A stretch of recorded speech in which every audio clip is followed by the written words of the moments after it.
25 credit repair secrets no one is going to tell you. That is what we are covering in this series. This is a 25-part series. We are on part 5 where we're talking about pay for deletions. I'm going to clear up all the rumors, exactly how they work and how they can benefit you by just simply getting the debt behind you. Let's get into it. If you are new here, my name is Credit Coach Nicole Scott. All I ask is that you subscribe, turn those bell notifications on, and of course, give me a huge thumbs up. Leave me a comment below. Now, I want to clear up the pay for deletion saga because there's a lot of misunderstanding out there on how this actually works. Now, the pay for deletion concept is meant for third-party collection companies that normally wouldn't be on your credit report, but for whatever reason, you had some debt, now it's being collected on. Now, there's 2 different types of collection agencies. There's agencies that are collecting on behalf of their client and they do not own the debt. They're simply providing a service. Then there are junk debt buyers which have purchased the debt. A lot of times you'll see that from Capital One or whomever they're collecting on behalf of. They have actually purchased the debt. A lot of times the service providers that are collecting on behalf of their client are usually medical, utilities, cell phones, things of that nature. But no matter who it is, you can contact them and say, look, I don't agree with this alleged debt. However, it's affecting my credit and I want to make a settlement offer. And that settlement is usually going to be anywhere between 20 to even 50% of the debt. What's going to happen is you're going to go back and forth. You're going to make negotiations. Hopefully you can negotiate yourself a really good deal, pay 20 cents on the dollar for your pay for deletion, and then they will update the balance to 0. And in most cases with third-party collection agencies, it's not a guarantee, but there's more. So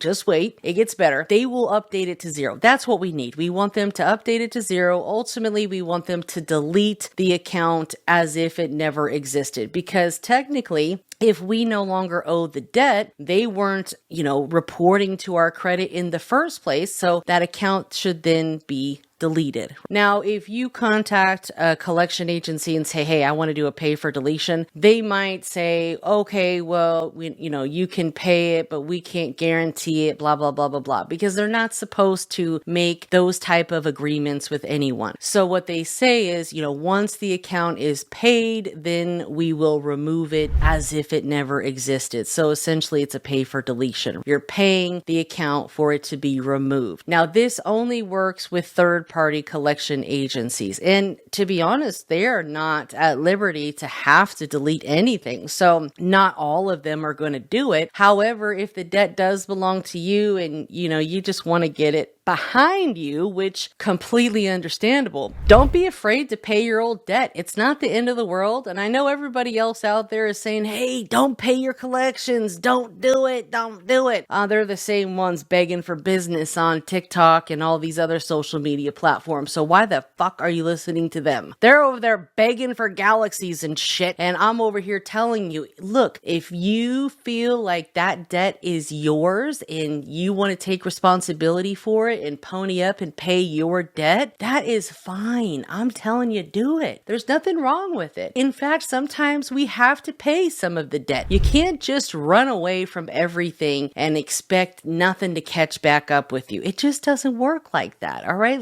We're living in a 2025 era. So get your ish together and quit listening to all these jokers on freaking TikTok. Now, the bottom line here is pay for deletions work for third-party collections. They do not work and they're not really applicable to, charge off. Now, there's good and bad with everything, right? So with a charge off, I'm not saying don't pay because, if you have a charge off, it's continually reporting as delinquent and derogatory. So I encourage people to pay off their charge offs. Same concept, settlement.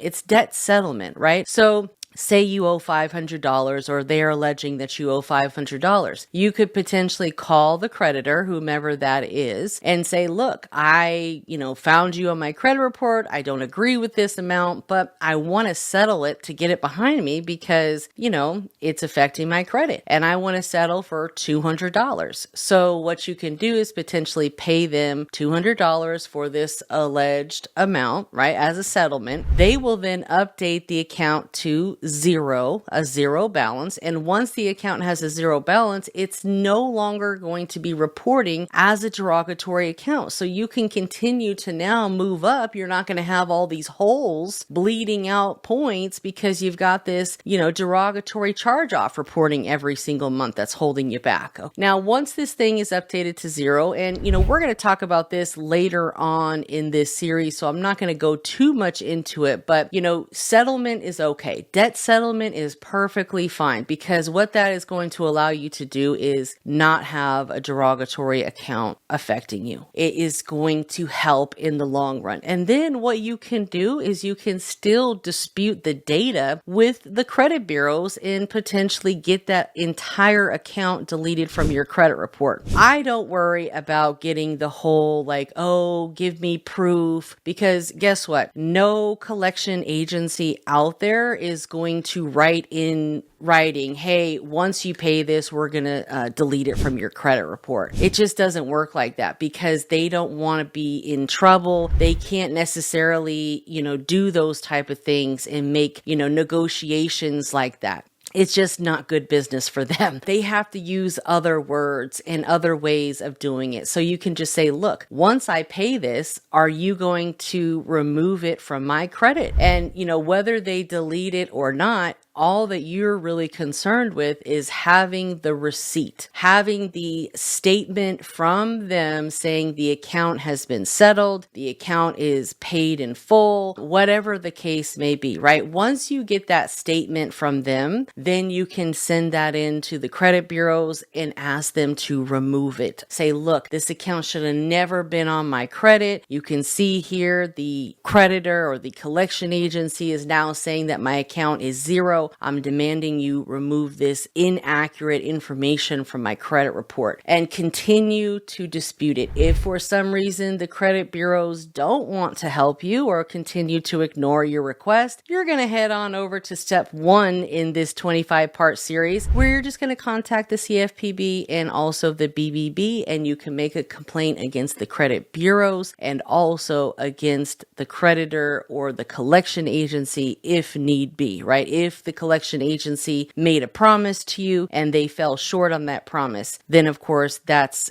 something that you can make a complaint against them about. So either way, I feel like you're in the clear. A lot of people might tell you, oh, get everything in writing. Well, here's the thing about debt settlement that a lot of people aren't going to be forthcoming with. When you are doing debt settlement, you need to be prepared to pay right then and there. And the way that these companies think is if they have you on the phone and you guys are doing negotiations, if you hang up and say, well, let me think about it, I want this in writing, or whatever the case may be, chances are if you hang up that phone and try to call back, the deal is off the table. So when you are in negotiations, you need to be prepared to pay right then and there. If you're uncertain about something and you're like, look, I have no problem paying this agreed amount that we've talked about, is there any way that you can just email me something quickly? A lot of times they can't. So what I like to do is just go through with it and get then the statement. They're not going to be able to give you a statement until your account clears. So meaning you made your payment and they want the money to clear from your bank account. Then they will provide you with a paid statement or a letter saying that you're paid in full, blah, blah, blah, blah, blah. But the truth of the matter is they're not necessarily going to be able to send you something in writing right then and there. And I know a lot of people are super hyper focused on that, but the best thing that you can do when it comes to pay for deletions or debt settlement in general is negotiate with a manager. Okay, get a supervisor or a manager on the phone, explain to them, hey, I don't agree with this debt, but I'm willing to settle it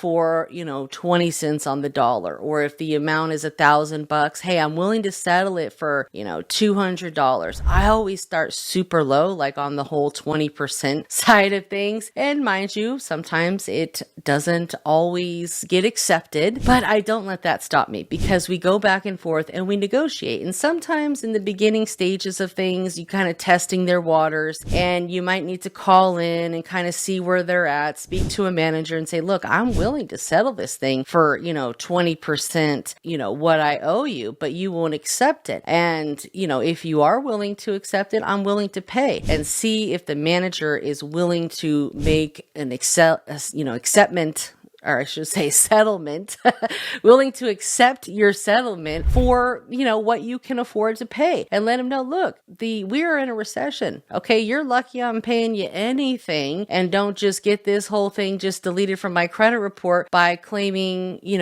that the account doesn't belong to me, but I'm willing to settle this with you.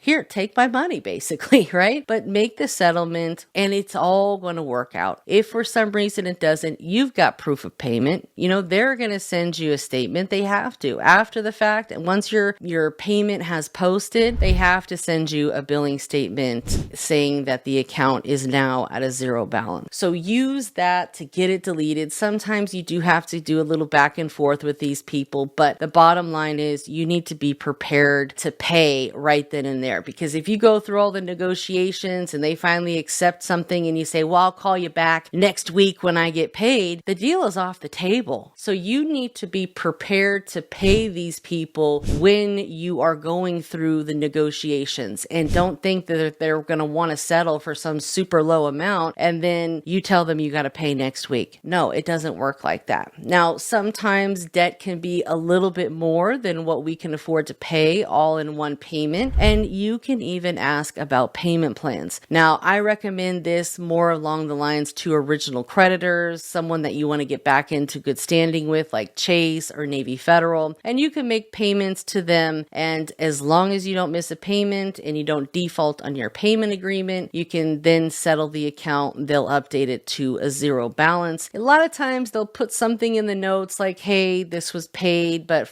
settled for less than the full balance. That's fine. It doesn't matter. It doesn't matter if you pay the whole thing or if you make a settlement. That's why I always recommend people doing a debt settlement, because you're going to pay a fraction of it and they're still going to update it to zero. And whether you pay half or a fraction, it doesn't matter, as long as the account is updated to a zero balance due, and that is no longer affecting you. It's no longer a derogatory account. You can continue to dispute the account with the credit bureaus to get it off your profile or to have them updated to paid. Because a lot of times when it comes to credit repair, you can take that account and say, okay, I want to keep the account because it's a good account, but I just want them to update the data, right? That's all about the instructions that you give the credit bureau. If you're telling them to delete something, they're probably going to delete it. But if you ask them to update the status to paid or whatever the case may be, then they would update it. So it's all about your instructions to them. Now, if it is a super negative account with late payments and all that stuff, which usually is the case with charge-offs and collections, even though a collection should not have a late payment, okay, that's a violation because you were never late with them. Needless to say, you just really have to be consistent and really watch for the small fine print and verifying all of that data, because there's only one accurate answer at the end of the day. And I don't care if the balance is $1 off, that's inaccurate, all right? And by law, they have to report 100% accurate information, even if it's off by 1 day, $1, or 1 cent. It doesn't matter. I hope that was helpful. My name is Credit Coach Nicole Scott. Make sure that you have subscribed. Give me a huge thumbs up. And if you want this entire guide that I put together, it is 25 different ways that you can get your credit cleaned up. And this is information that people don't necessarily want to share with you. They want you to pay them and then they'll give you the information. Not over here. There's no gatekeeping over here. You're either going to spend your time to watch these videos in this 25-part series, or you can spend a little bit of nothing and purchase the guide here. But I also encourage you to join the credit community. Okay, if you are not a part of the credit community, you will get access to all of our previously recorded content for the same price. We're not going to try to upsell you once you get in there and say, hey, you have to pay $1,000 to watch this master class. No, you get access to everything in there. And I'll tell you what, if you are watching this video and you sign up for the credit community, I will give you access to all my courses as well as a special bonus to you, because I know that you're an action taker. And at this point, I am only wanting to help action takers, people that are willing, ready to put the work in and get the results. Okay. People are always scared of things that are new, that they haven't done before, right? But all of this whole credit restoration is very simple. Even if you don't have the time, you can make time for certain things. If you need help, or you simply just are like, I don't want to do it, I want someone to help me, you can book a call. The links are all in the description of this video. But until next time, make sure that you've watched all of the parts in the 25-part series, Credit Repair Hacks 2025. I'll see you next time.